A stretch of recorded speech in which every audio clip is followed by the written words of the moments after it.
afternoon, all you awesome people out there. My name is Scott Scherson, alongside Mr. Obie Spencer and Mr. JD Walker, and welcome to the Sports Den on Zingo TV, channel 249 and 250, part of the Spanglish World Network. As always, make sure to download the Zingo TV app on the app stores of iOS and Android. When you download the Zingo TV app, make sure to rate and leave a comment. All apps are free. And lastly, before we get to it, it's available on Google Chromecast, Amazon Fire, Fire TV sticks, Roku sticks, and all smart TVs 2016 and forward. Sorry about that. Had a little bit of a fumble there. Anyway, gentlemen, how the hell are you? I'm good. Better that you have to say that than me, because at least it gets done right 99% of the time. So, makes me happy. Yeah, I definitely need a cue card for that one if I need to say that. Doing okay. Doing fine here. Air conditioning died on Friday, but was replaced by Sunday. Yeah, right. Miracle. I didn't even think it was possible until it happened.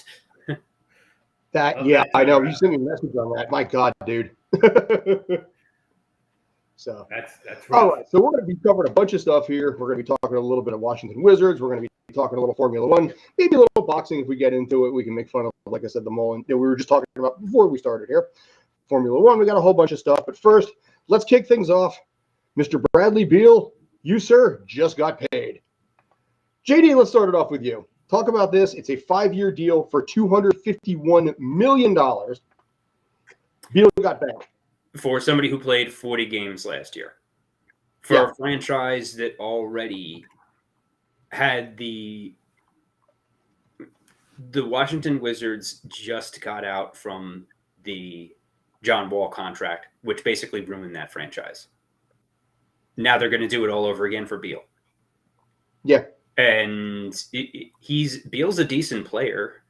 He's actually closing in on a lot of the franchise records, where he might be passing Wes Unseld who owns most of the franchise records within the duration of this contract. So basically, they have David Wright. Somebody who may end up being the best player in franchise history by default, and you're not winning jack with him. The Bullets, as they were then known, made the NBA Finals twice in 1978 and 79. They won in 78, lost in a rematch with the Sonics in 79. Guess how many playoff series they've won since then? Well, they've had what? They haven't been past the first round, I think, in 10, 15 years? They haven't been past they haven't. No, they did win the first round series, a few. They haven't been to the conference finals, though.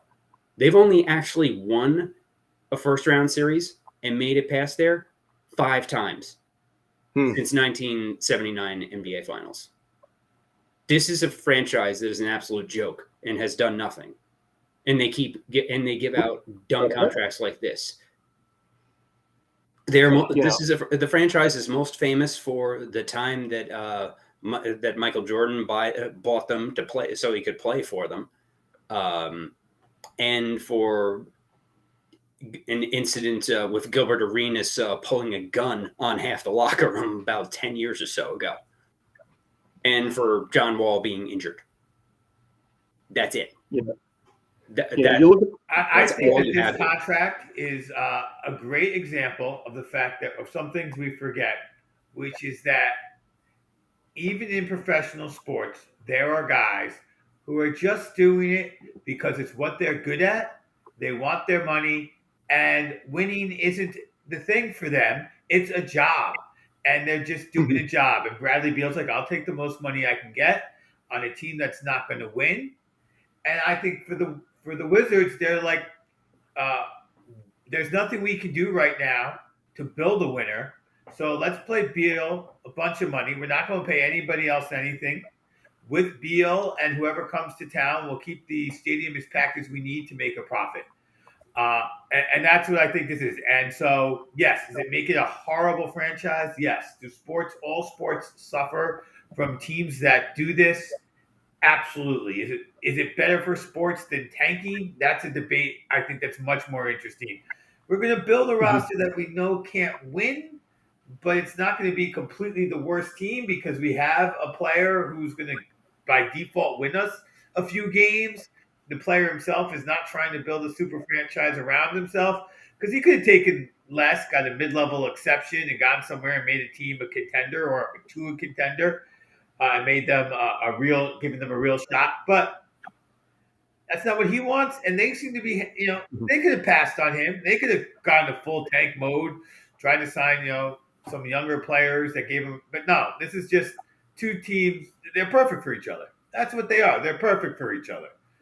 I mean, good for Beal for getting this money. And if somebody's dumb enough to offer this contract, good on him for taking it. And we previously discussed about what happens when the same entity owns multiple franchises and how there's a clear pecking order.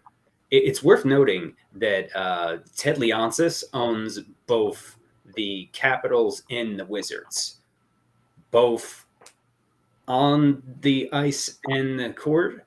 And I'd imagine on the balance sheet, it is pretty clear where most of the focus of that combined entity is. It is where you have a clear pecking order with the Capitals on top, and the Wizards are just there. So here is the problem with that. We are not in their back offices. We are not doing surveys. Heck, we don't live in Washington. But if you went to another company that had two products and they could just barely make money with one, and they had another that they can make a ton of money with, they're going to keep the other one alive, and then go ahead and push the other one, even if sometimes if it's at a loss, because there's still opportunities when you lose money on one product for that to increase profits on the other. And this seems like a clear case of that. And There's Blisters doing the same thing with the Sixers and the Devils. Yeah, and I can tell you in that market, if you had the Flyers and the Sixers, you put the money into the Flyers. But if you have the Sixers and the Devils, you're putting the money into the Sixers. If you had and so I don't live in Washington. I don't know if it's a hockey over basketball town. It seems like a hockey over basketball town, especially with Ovi down there. That helps for sure.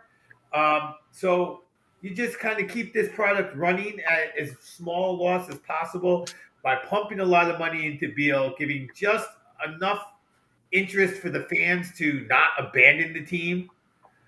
But you're not trying to win. You're not trying to do anything. And this is a problem with having multiple owners. Although we saw with Houston, they completely didn't try to win for years.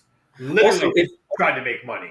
Yeah. Also, if Georgetown ever gets their stuff together, they are the number one team in the DC sports market. Especially as the Washington football team has their place firmly in the toilet where they belong.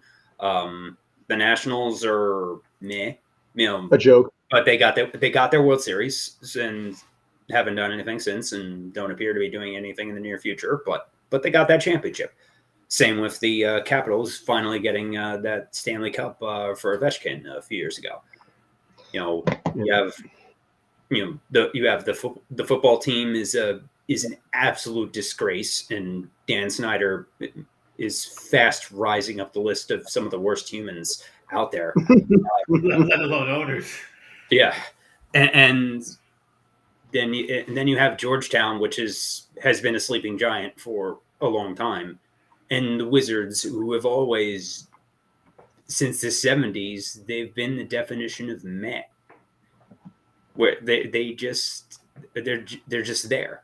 So they have enough to give Bradley Beal $250 million. He played 40 games last year, 60 the year before, with the stats that we had up before. Yeah, I mean, it's fitting because everything else in DC is a mess. So of course their sports teams match it, and now that's a nonpartisan thing. Just they also think.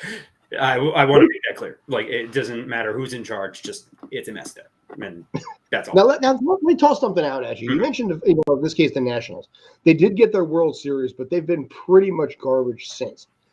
Are the fans at this point burned out? And it's like, yeah, you got us that, but you haven't done crap for a while. How long is the lifespan of that World Series for them? probably, I think it's almost more, I would almost say it's run out by this point. It's Marlins-esque how fast that franchise fire sale and went in the toilet. It's, I mean, we just celebrated Bobby Bonilla Day with the Mets. But which is just an easy LOL Mets tagline every July 1st. It's guaranteed where somebody texts me a happy Bonilla Day thing every year. And, official start of the second half of the year.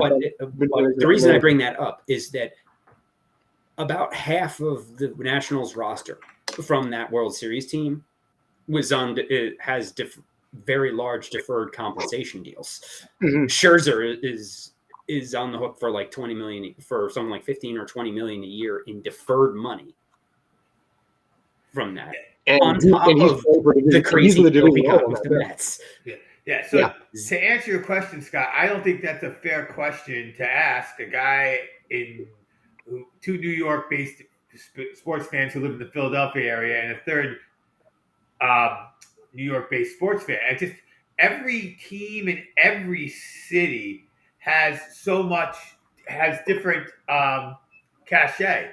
So if we take this back to the football team, if Dan Snyder sold the team tomorrow, that football team would instantly have fans up the wazoo believing in the new future because that team in that city, that's what they go. We know what the Yankees mean as much as the Giants mean, as much as the Jets mean. It's the Yankees, and we know that New York City is the Yankees. Here, I'm a huge Sixer fan, and I got friends who are Phillies fans, but none of that matters. That Eagles Super Bowl is going to, is carrying all of Philadelphia sports probably for another 5 years because it's a football town. So each town is different, so it's hard to know how long that national win will have any value. In terms of sports, it's a relatively young team, right? It was formed 2 decades ago, so I don't think it carries. It probably doesn't carry a lot because it's probably not a strong team in terms of fans carrying, and they probably forgot about it 2 weeks after it happened, which is why they're able to Marlin-esque the team and pay everybody to go away. And just one more note, I agree. I am so sick of Bobby Bonilla Day. It's not funny because it's like I almost be like, oh, he's only getting $1.4 million. Why don't you go look at how many other guys are getting how much more money? Right. That's why I brought up the Nationals. Yeah. Because it's stop with the Bobby Bonilla Day. It's stupid. I think the Braves are still paying Bruce Sutter from the 80s. Are they really? Yeah. It's just dumb that it's the one that we talk about. I think Ken Griffey Jr. is the third or fourth highest paid player on the Reds payroll this year. And he left. Let me think. He left that team 2006 or 2008. He's already in the Hall of Fame, right? But not as a Red. So the other thing about DC sports fans in particular is that the Beltway is an area that is similar to Florida, Arizona, LA. It has a lot of transplants, just through the nature of business in the area, politics, representatives and the people who work, for the various lecherous functions of DC, lobbyists and so forth. It's a huge entity that employs a lot of people who are mostly from other places. So there isn't really much of a bond with the local sports teams. It's come a long way from President Nixon from President Nixon using the call from Air Force One to get a football team score, which actually happened. You know what? That's not the worst thing I think a president could ever do. Remember, certainly not the worst thing Nixon did. He's known for other things as well, but yeah, no. I mean, listen, I know that personally I've never had a problem with, but I don't know. I mean, when you look at Washington sports, the Washington Commanders, whatever you want to call it, football team is what I'm going to go with. I hate the Commander name so much. I don't think personally. I mean, Obi, I don't agree with you necessarily. I think when it comes down to it, it's more a basketball town than a hockey town. I got this feeling in my head that maybe I'm wrong, and it's worth looking at the numbers, but I have a feeling that hockey, much like a lot of other major cities, does take a little bit of a backseat to basketball. When the teams are, it's because the Wizards and Georgetown have been so bad that Washington now is kind of a hockey town by default, with the football team being a joke and with the basketball teams both being nothing. It is at its heart more of a basketball place, yes, but just right now it isn't.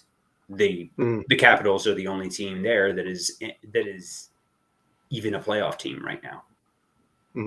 Yeah, and I would say here in Philly, I don't know what JD your experience has been, because you've been down here much more recent when the Sixers have been good and the Flyers have been.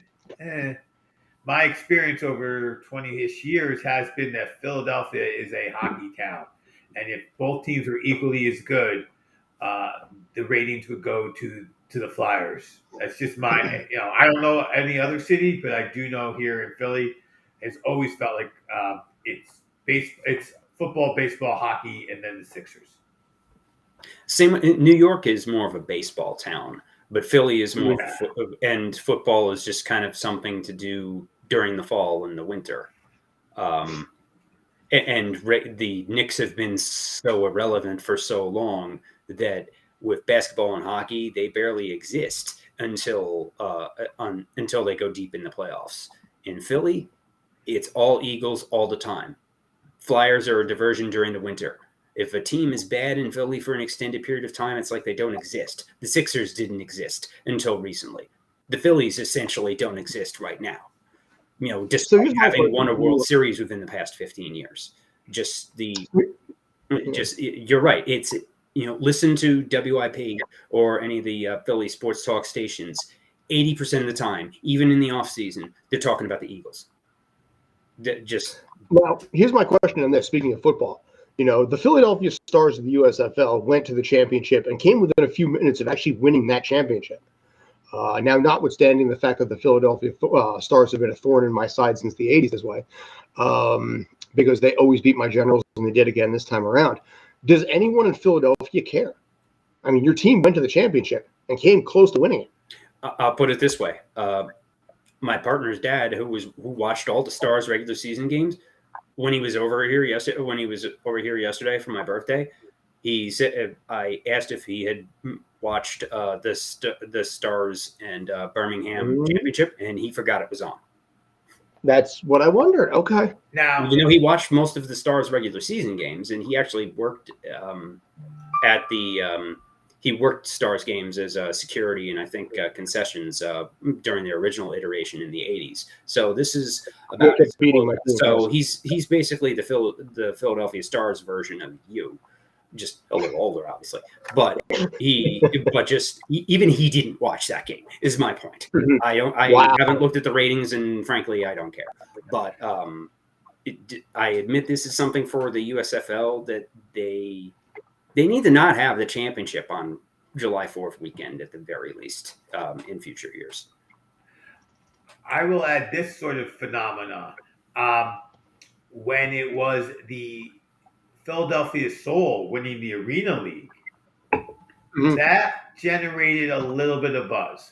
Now, on the other hand, the Philadelphia Soul also had two owners that are very, well known. Jaworski, who is absolutely Jaws is loved here, even though he didn't win the Super Bowl. And then you throw in a musician in John Bon Jovi, and that just grabbed all the Jersey folks. Might as well have been, Bruce Springsteen, the way the Jersey folks responded to that team. So it had some, it had some bite. And I think had the league not gone under, that team would have had some. I don't know if it went under, it took a few years off, whatever. But that team might have had some following develop. And, as we always like to talk, I think that led into the union. I think people are like, oh, another sport can be fun. And I think there were certain other people who said, oh, and I think that helped the union a lot, was that success of the Soul. The union have absolutely been gaining a bit more attention and it's now becoming a trendy thing. It's one of the better atmospheres in Major League Soccer, because with a soccer specific stadium that is relatively small and holds in the noise to the point where you can literally feel the crowd under you in the press box, celebrating after a goal. Coach Curtin himself even said that it's becoming a thing to do, and there are so many kids at these games, which is a positive sign for the growth of soccer. And then you go in the Philadelphia fans' attitude, and you have a winning atmosphere. Yes, the Philadelphia attitude, which I am well versed in this case. But here's my thing, and I'm curious about this. Since we're talking MLS, so I wasn't planning on going this direction, but screw it. With the fact that Apple TV is now, like I said, broadcasting for the next 10 years. When with Philadelphia sports actually being more popular, or as I put it, Powlar, call it what it is, more and more Powlar. I'll fix that in a sec. You look at basically what's going to happen with Apple TV. They have so much money and so much bank to throw into something like this that I can almost wonder that if they're going to figure out a way to start forcing, teams to become more competitive and driving rivalries to drive ratings.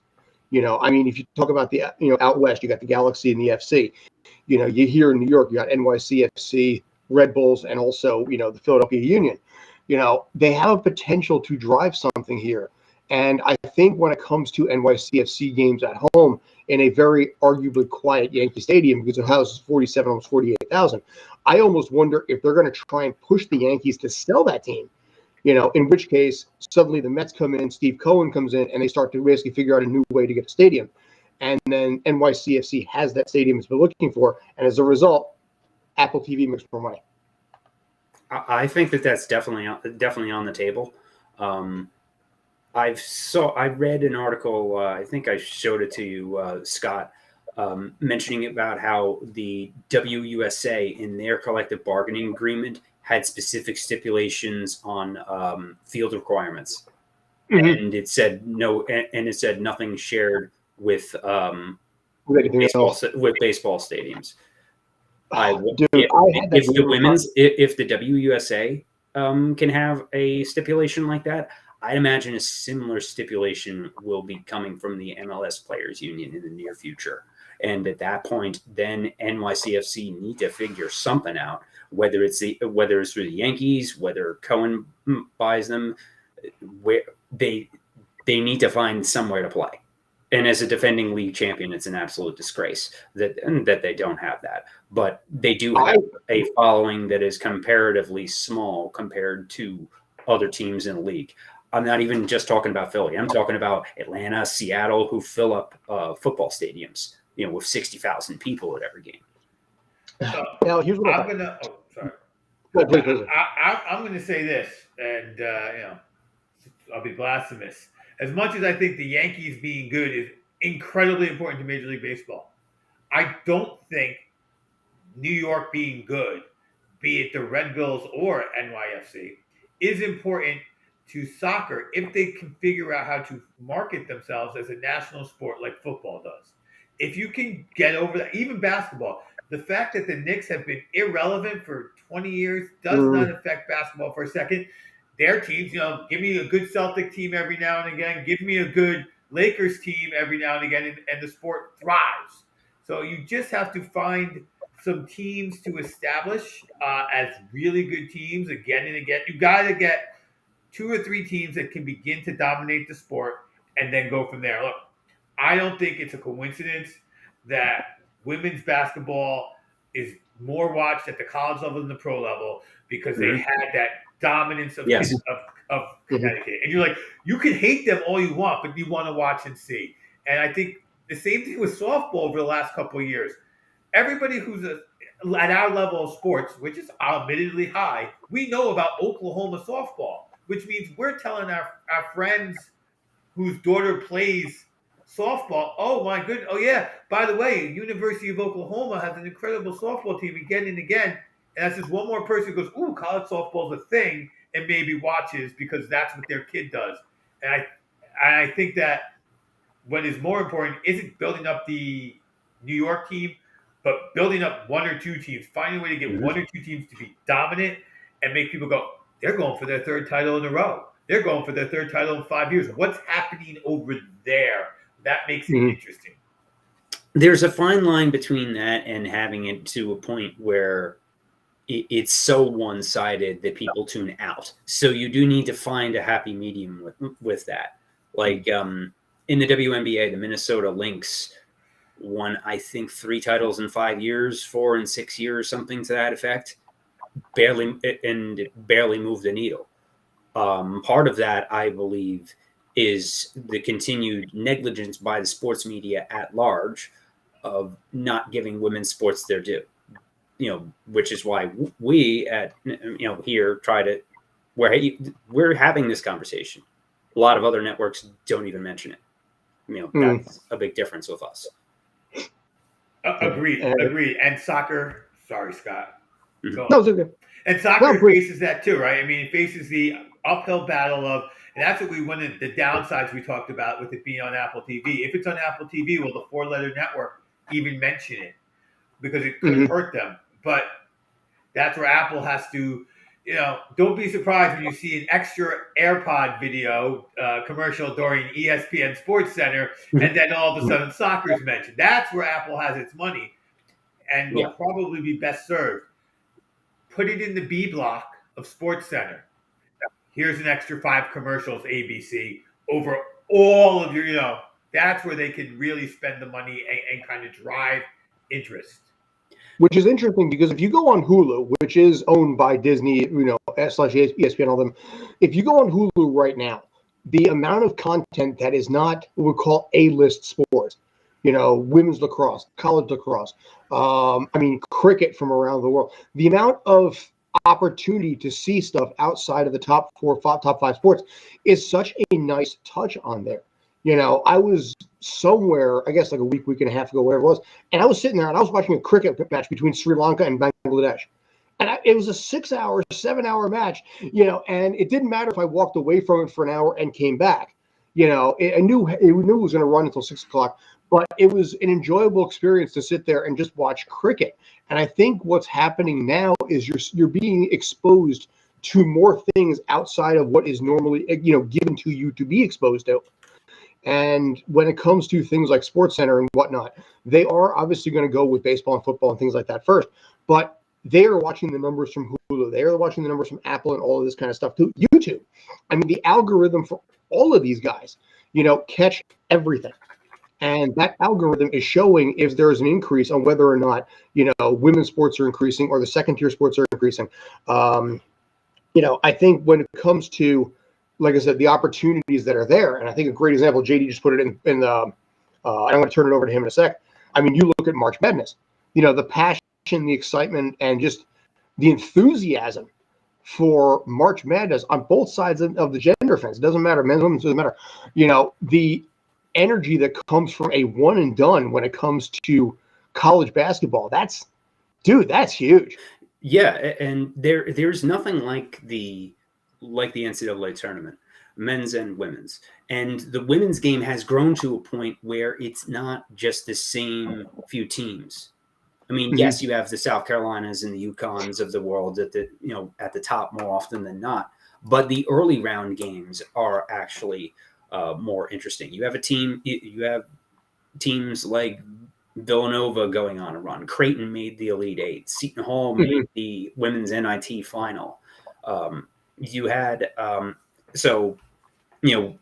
but nationally, the Big East was seen as UConn and everybody else, similar to the West Coast Conference in men's, that is Gonzaga and everybody else. But that's absolutely not the case. So rising tide does lift all boats, bringing back your point from before, Obi, about how just the attention that is brought to the juggernaut does help everybody else around, to a point. And just there's so much content out there, both streaming and linear TV, that there's a place for something somewhere. And, women's sports deserve that place at the table, especially as we just passed the anniversary of 50 years since Title IX was passed, and Senator Birch Bayh, who wrote that legislation, made it his mission to include activities written in the simple 37 words of Title IX, and the legal application was applied to sports. The NCAA spent years fighting it, to give women's sports there, and that fight stays to this day. With famously Sedona Prince of Oregon pointing out during the bubble tournament last year that the men have this huge palatial weight room, but the women's basketball tournament bubble has a few free weights and some yoga mats, and that's about it. And that went viral, and finally got they weren't even allowed to use the March Madness branding until this year. That's a disgrace. And there's so much money being thrown around by these TV networks, by the streaming services that need content, because as ratings crash across television as a whole, because it's so fragmented, live events are what drive the ratings. So that leads to the next point of the absolute madness of college conference realignment, where a traditionally Midwest-based league like the Big Ten can stretch from sea to shining sea. You wanted to bring that one up. Rutgers to UCLA. And they're adding several more teams. This is crazy. It's going to be the Big Ten, the SEC, and everybody else. We're fast going from Power 5 as far as college football goes to Power 2. And is this setting up something for them to break away from the NCAA as a whole? What happens with the basketball tournament in that case? But there's so much money being thrown around for college football that even basketball is fractional by comparison. The Big Ten is trying to seek a new rights deal for their media in the next few years that I'm seeing numbers thrown around that could make almost as much as $100 million per school. Big East, by comparison, is trying to get up to 8 to 10 million for basketball. How is this sustainable for the Big East school, for the basketball-only schools, for the St. Peter's of the world? That's what makes the tournament fun. Not seeing an 8th place Big Ten school playing a 9th place SEC school in the opening round. I think to your point, college sports needs to be, the NCAA needs to be very careful, because they just need to look right over at golf and see what somebody who's willing to pay can accomplish. And they are probably better off finding a way to get rid of conferences. Now, there's people who would lose, people, not schools, people who will lose a lot of money if conferences went away. People who have jobs as conference presidents and whatnot. But if you get rid of conferences and you create a relegation system so you can have different tiers, and for certain things like March Madness, we're going to abolish some of those tiers, or make sure we get the top teams from tiers 3 and 2 in there as well as our big tier. But then one year, Rutgers' football team is really good and it gets moved up. And then the next year when it gets moved up, and then it has to play the Alabamas and the Ohio States of the world, it loses all its games and it gets re-relegated. I think that would be a better system than the antiquated conference system that was built originally around regionality, or Catholic schools, or schools that focused on education and called themselves, I don't even think they did, that wasn't even the big deal about Ivy League schools. Like, people don't even realize Ivy League is literally a conference. That's what that is. It doesn't mean I'm a good school. It means I'm part of a school in a particular sports conference. And it's kept its cachet, good for them. And then probably most of those schools probably deserve it, but I digress. So I think a different system altogether is going to prevail. I don't know how long. NIL is obviously going to affect that. And NIL scares a lot of schools. Like a school like Alabama that may not have had historically the same education quality in areas of business where other schools like Michigan, you have to imagine there's a lot of engineers who'd like to see Michigan be a powerful football school again. So this is going to be a lot of craziness, I think, for another 3, 4, maybe even 5 years as certain schools realign the power in various sports based on the money of its alumni. Like, how can Oregon not be the number one sports? Nike's just should be just. You come to Oregon, you got your first $1 million Nike deal, right? Like it's just there. It is. So regional rivalries are what made college sports and their respective leagues what they are. They're killing the golden goose for crazy games like Rutgers, UCLA, Michigan. Michigan doesn't care about Rutgers. They care about Ohio State and Michigan State. yeah. Maryland makes no sense. USC makes even less sense. But the Big Ten loves the Rose Bowl so much. So, if you acquire half the Pac-12, then the Rose Bowl can be the Big Ten championship game. What happens with a college football playoff? You could probably have a Big Ten championship game and then an SEC championship game. The winners play each other, and then they're the national championship. The other leagues don't even matter. Part of what's driving this is how much I geek out on media rights deals is the fact that in 2024 and 25, the Pac-12, Big 12, and Big 10 are all coming up to renegotiate their deals. The Pac-12 shot themselves in the foot earlier this year by killing a proposal to expand the college football playoff to 12 teams with 6 guaranteed spots for the top 6 leagues. The Pac-12 waffled on that because they were worried about falling behind the Mountain West. So as a result, Big 10 just threw them under the bus and took their 2 biggest schools. The Big 12 is rumored to be in the conversation of either taking many of the schools that's left, or possibly an outright merger between the 2 leagues. We're fast going to a regional super conference rule, where really it's probably going to end up where it should be 4 super conferences of 16 teams, or would it be just a league that has several divisions and they just play each other in the championship game? What is college sports going to look like? All this, and the only common thread in this is that the fans that used to be able to use easy road trips, for things like, for easy road trips going down to, for St. John's, going down to Philly to play Villanova or to Seton Hall or whatever. They're easy regional trips.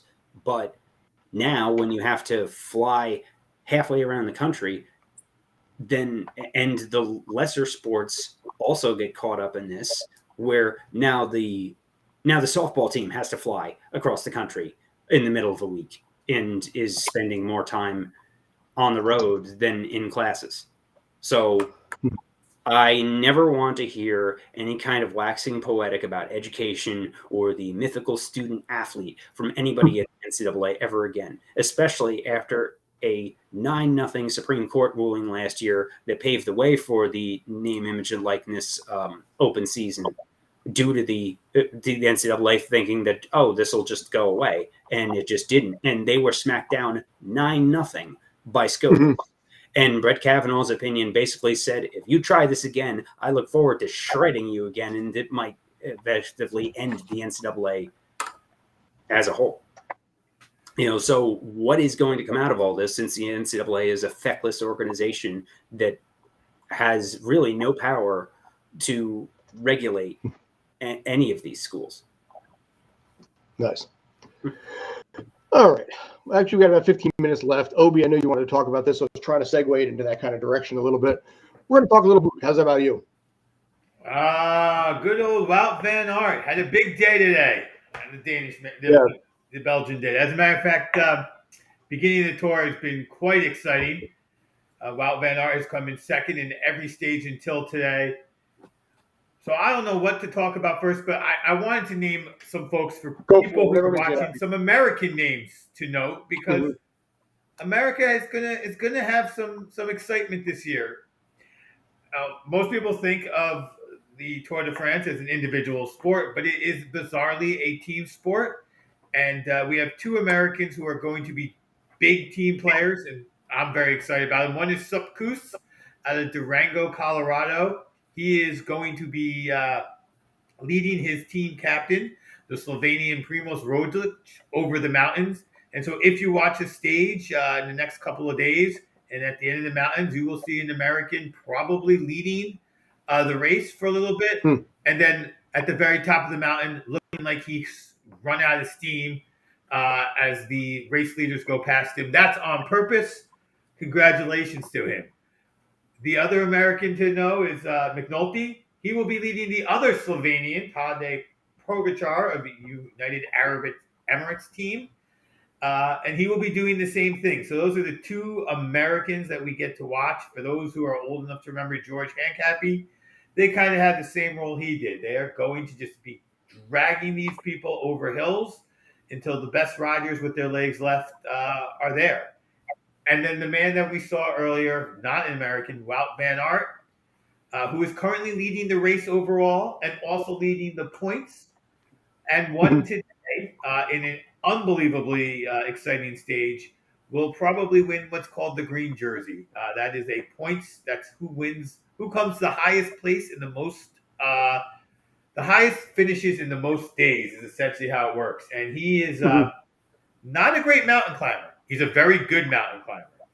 But he's not a great sprinter, but he's a very good sprinter. So if the best sprinter sprint, he gets third to fifth.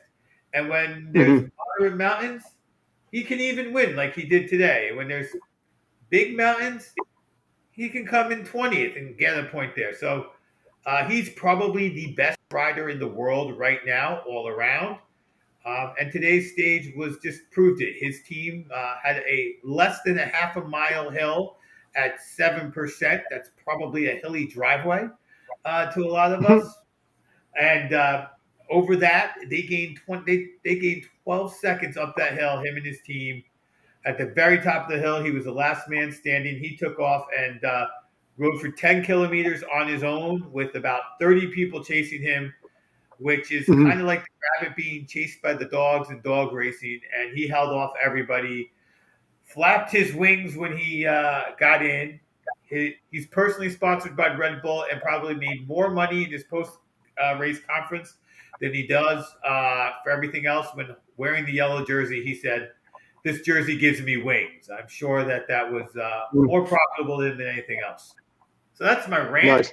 I know I rant on these things. I'm here for questions from either of you or your own comments if you're watching.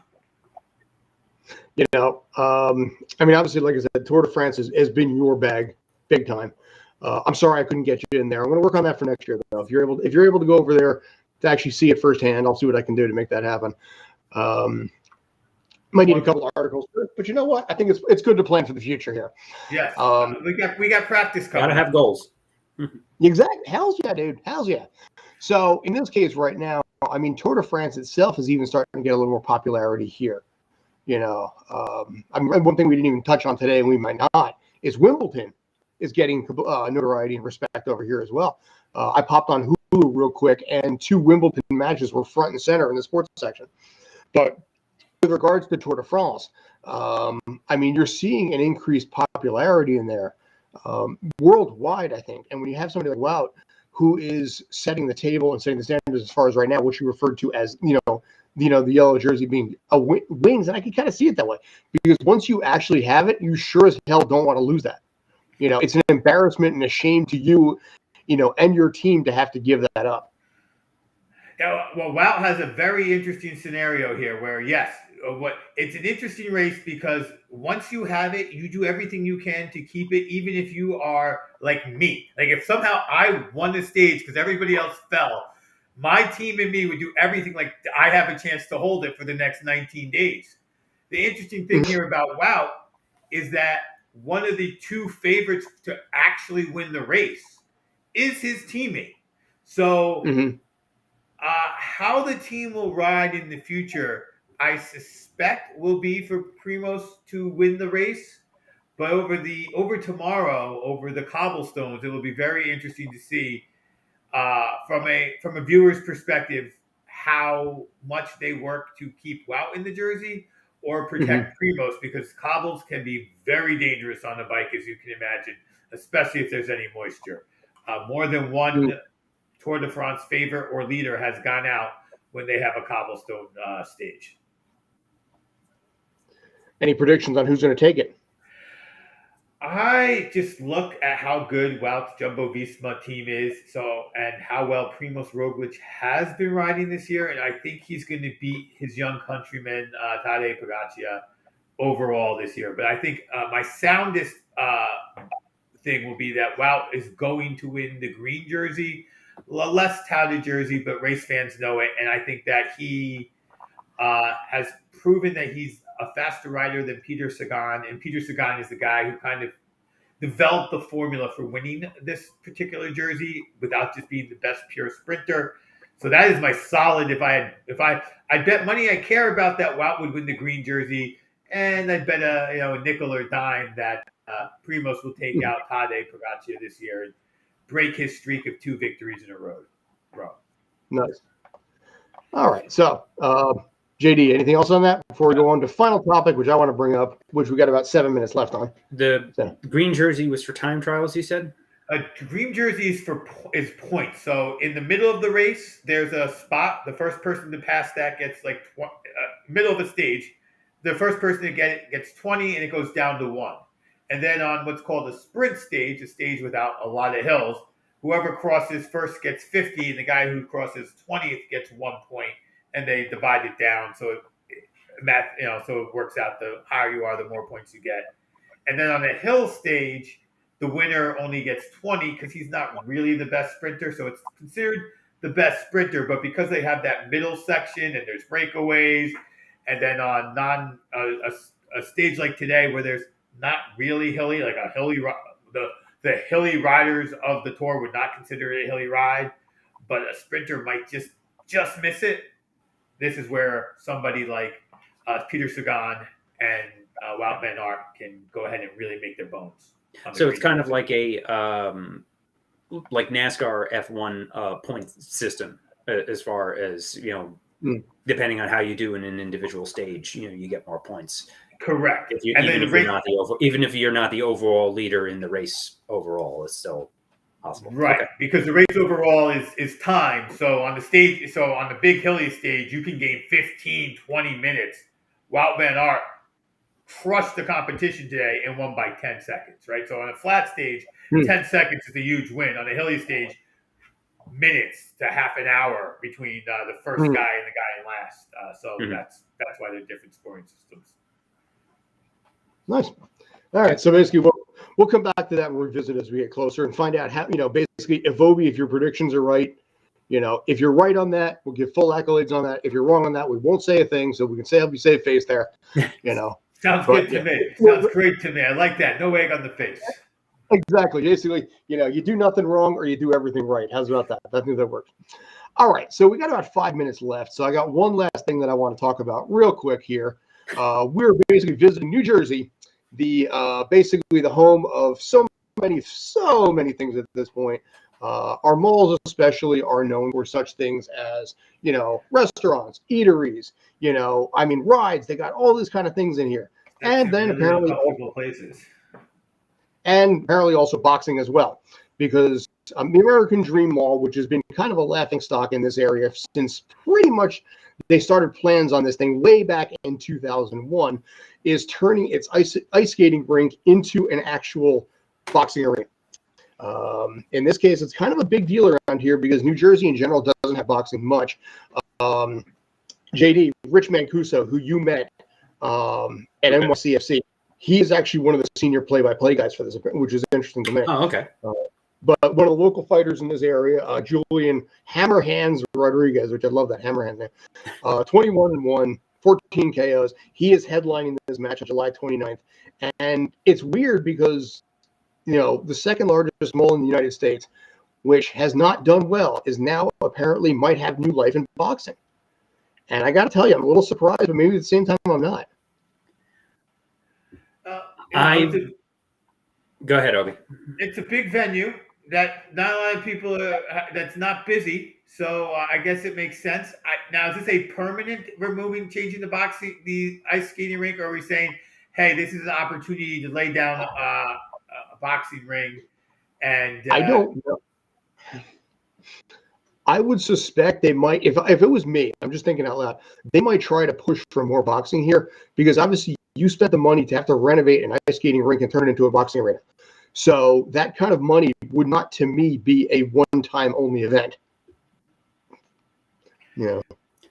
I'd imagine they're doing in such a way that it's easy to retrofit back and forth one way or another, a multi-purpose kind of space, similar to what you'd find in of a indoor arena going back and forth between basketball and hockey. So it makes sense.